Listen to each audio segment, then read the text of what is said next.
तो हम तीसरे दिल्ली सल्तनत के तीसरे वंश तुगलक वंश में हैं और तुगलक वंश के सबसे महत्वपूर्ण शासक मोहम्मद बिन तुगलक, या आप इसे शॉर्ट फॉर्म में कहिए एमबीटी, ठीक है, शासन का ये आपका दिया हुआ है, ठीक है।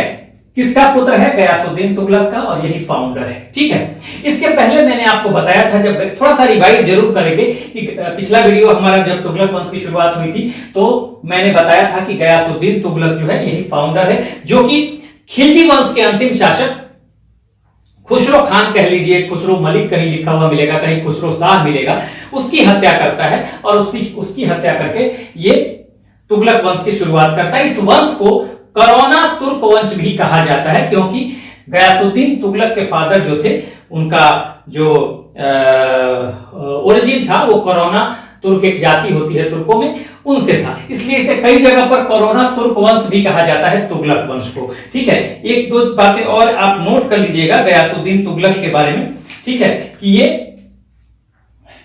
इसकी एक उपाधि थी, और वो उपाधि थी क्या?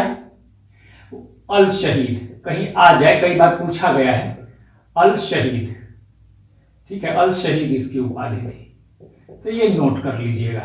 और इसने तुगलकाबाद शहर बसाया था, और तुगलकाबाद का जो दुर्ग है उसे 56 कोट कहा जाता है। किसने तुगलकाबाद बसाया? दिल्ली के पास, ये गयासुद्दीन तुगलक, ठीक है। तो ये आप ध्यान रखिएगा।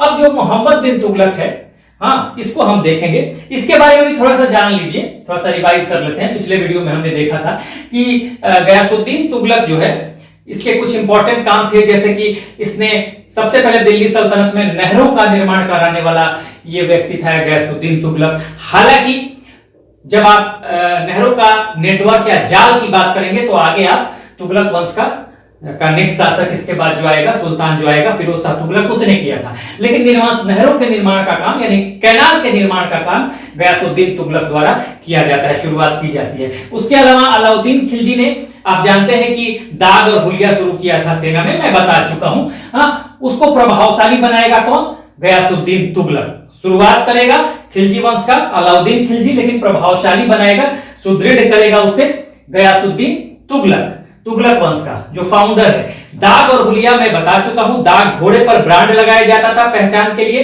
हाँ, राजकीय एक चिन्ह होता था जो घोड़े पे मार्क कर दिया जाता था, जो लड़ाई के घोड़े होते थे उन पे मार्क कर दिया जाता था ताकि उनकी पहचान हो सके, कोई नकली घोड़ा युद्ध में ना भेज दे, डुप्लीकेट जो हॉर्स है वो ना भेज दे, ठीक है। हुलिया भी वही होता था, हुलिया सैनिकों के लिए होता था, उनका पूरा ब्यौरा रखा जाता था।